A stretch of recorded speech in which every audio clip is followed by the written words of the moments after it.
kasih kepada panitia yang sudah menggendong Mumuy. Alhamdulillah. Dan itulah salah satu keberkahan yang Allah berikan kepada Mumuy.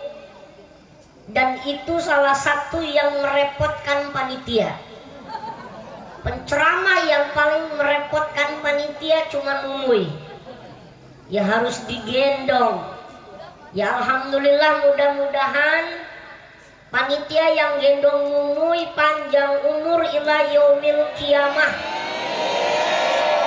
Yang lain udah pada mati, tinggal yang gendong Mumuy doang yang masih hidup ila yaumil kiamah. Mohon maaf. Yang Mumuy cintai, yang Mumuy banggakan, besti Mumuy. Ini anak-anak TPQ, besti dari TPQ Musola Al-Awabin. Mudah-mudahan putra-putri ibu bapak yang saat ini belajar di pendidikan TPQ Al-Awabin senantiasa anak-anak ibu bapak menjadi anak-anak yang saleh. Amin ya rabbal alamin. Dan tak lupa yang Mumuy muliakan, jamaah, bapak-bapak dan ibu-ibu.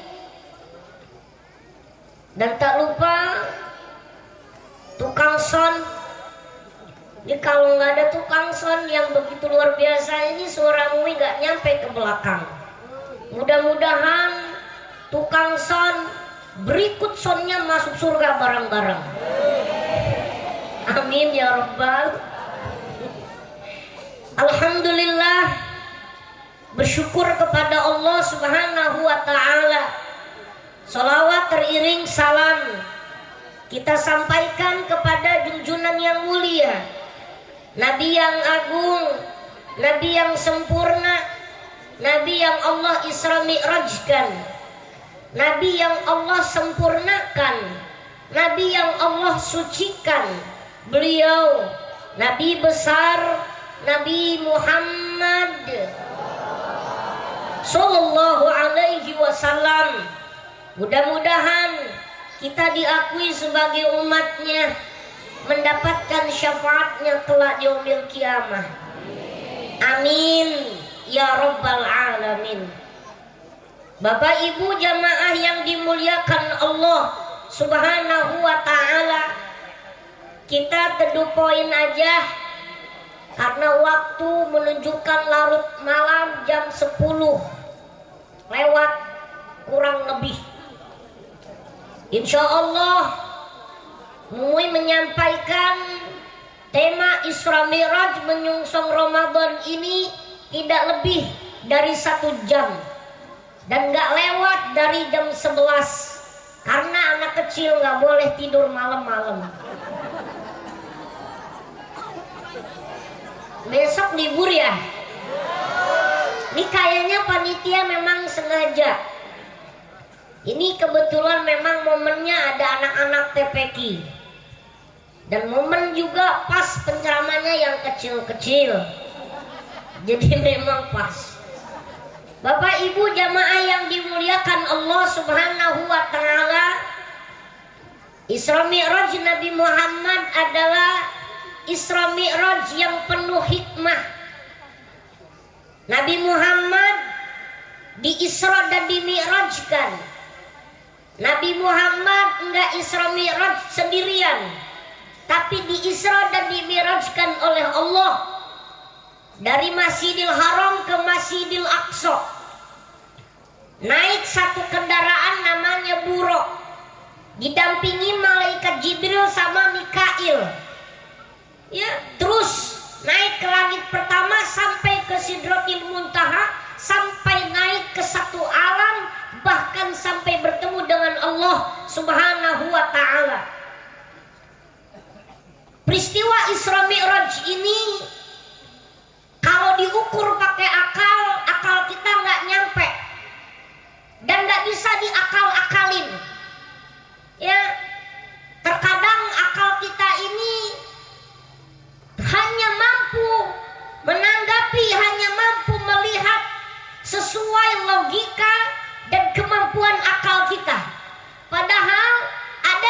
sesuatu yang terjadi di luar dari nalar akal kita Bapak Ibu. Salah satunya bagian dari kebesaran Allah adalah peristiwa Isra Mi'raj baginda Nabi besar Muhammad Sallallahu Alaihi Wasallam. Setiap kebenaran yang terjadi di muka bumi ini, akal harus mampu membenarkan itu.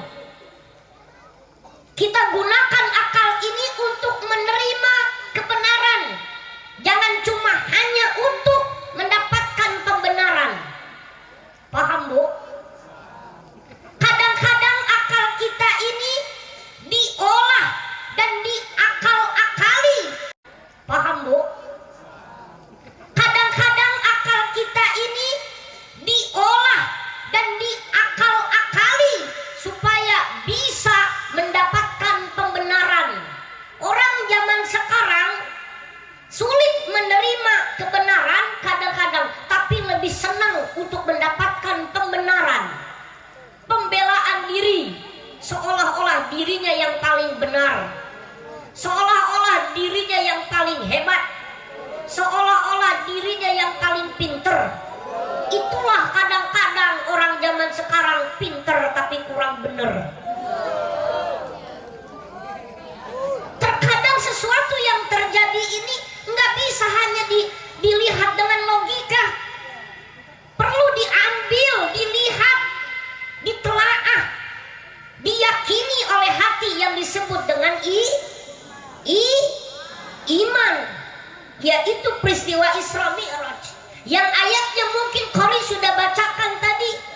Subhanalladzi asra bi'abdihi lailan minal masjidil haram ilal masjidil aqsa alladzi barakna haula. Al-ayah wallahu alam bil muradih.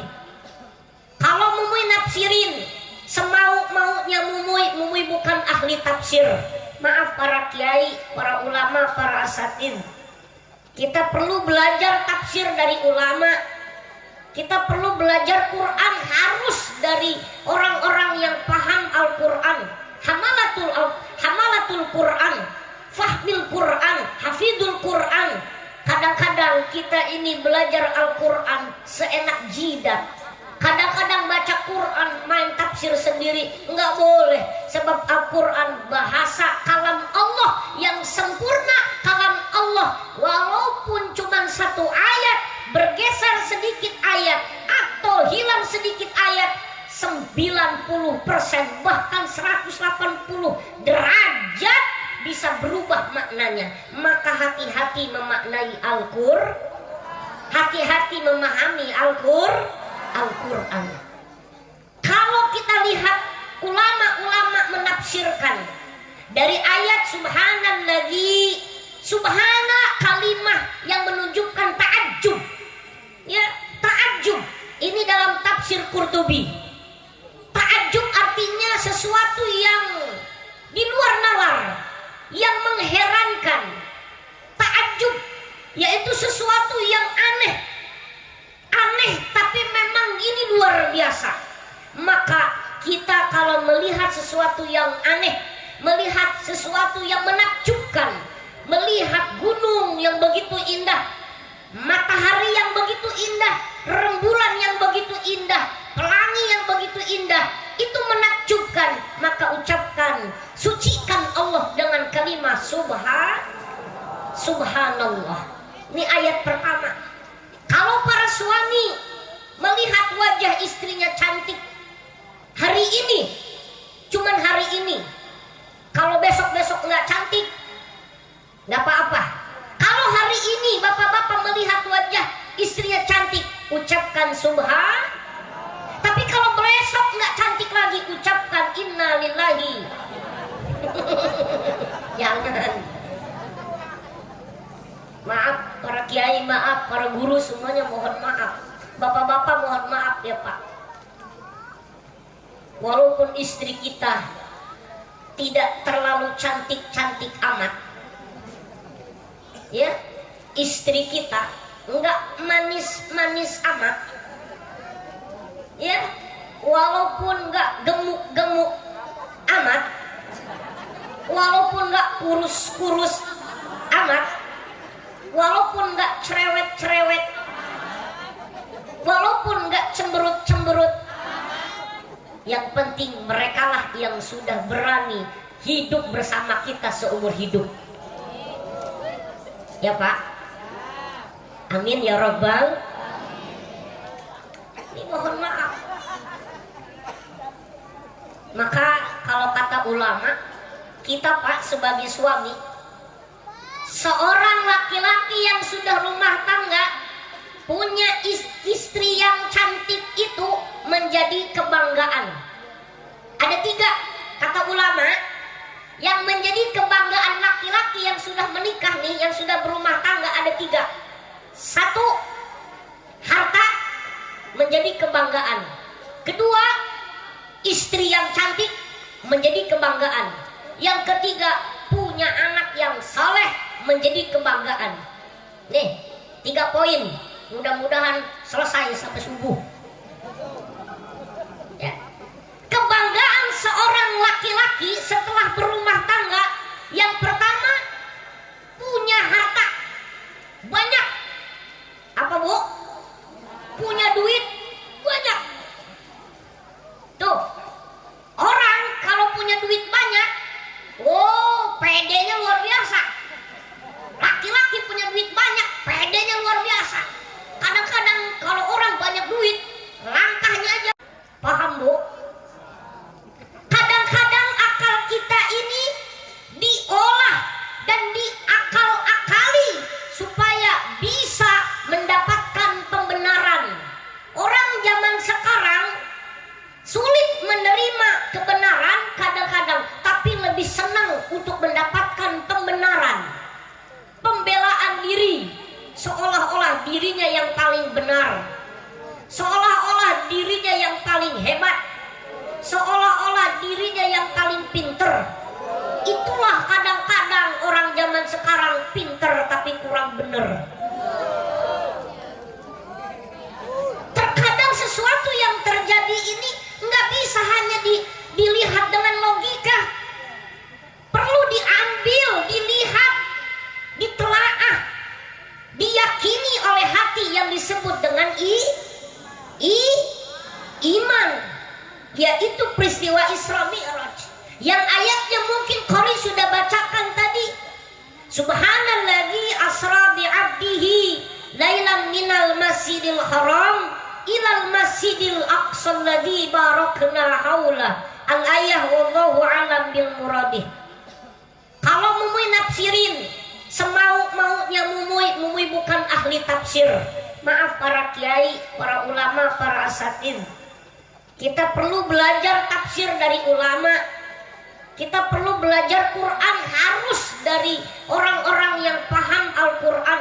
Hamalatul Quran, fahmil Quran, hafidul Quran. Kadang-kadang kita ini belajar Al-Quran seenak jidat. Kadang-kadang baca Quran main tafsir sendiri, nggak boleh. Sebab Al-Quran bahasa kalam Allah yang sempurna, kalam Allah. Walaupun cuma 1 ayat, bergeser sedikit ayat atau hilang sedikit ayat, 90% bahkan 180 derajat bisa berubah maknanya. Maka hati-hati memaknai Al-Quran, hati-hati memahami Al-Quran. Kalau kita lihat ulama-ulama menafsirkan dari ayat subhanalladzi, subhana kalimah yang menunjukkan ta'ajjub. Ya, ta'ajjub. Ini dalam tafsir Qurtubi. Ta'ajjub artinya sesuatu yang di luar nalar, yang mengherankan. Ta'ajjub yaitu sesuatu yang aneh tapi memang ini luar biasa. Maka kita kalau melihat sesuatu yang aneh, melihat sesuatu yang menakjubkan, melihat gunung yang begitu indah, matahari yang begitu indah, rembulan yang begitu indah, pelangi yang begitu indah, itu menakjubkan, maka ucapkan, sucikan Allah dengan kalimat subhanallah. Ini ayat pertama. Kalau para suami melihat wajah istrinya cantik hari ini, cuman hari ini. Kalau besok-besok nggak cantik, nggak apa-apa. Kalau hari ini bapak-bapak melihat wajah istrinya cantik, ucapkan subhan. Tapi kalau besok nggak cantik lagi, ucapkan inna lillahi. Jangan. Maaf para kiai, maaf para guru, semuanya mohon maaf. Bapak-bapak mohon maaf ya Pak. Walaupun istri kita tidak terlalu cantik-cantik amat, ya, istri kita enggak manis-manis amat, ya, walaupun enggak gemuk-gemuk amat, walaupun enggak kurus-kurus amat, walaupun enggak cerewet-cerewet, walaupun enggak cemberut-cemberut, yang penting merekalah yang sudah berani hidup bersama kita seumur hidup. Ya Pak? Amin ya Rabbal. Ini mohon maaf. Maka kalau kata ulama, kita Pak sebagai suami, seorang laki-laki yang sudah rumah tangga punya istri yang cantik itu menjadi kebanggaan. Ada 3 kata ulama yang menjadi kebanggaan laki-laki yang sudah menikah nih, yang sudah berumah tangga, ada 3.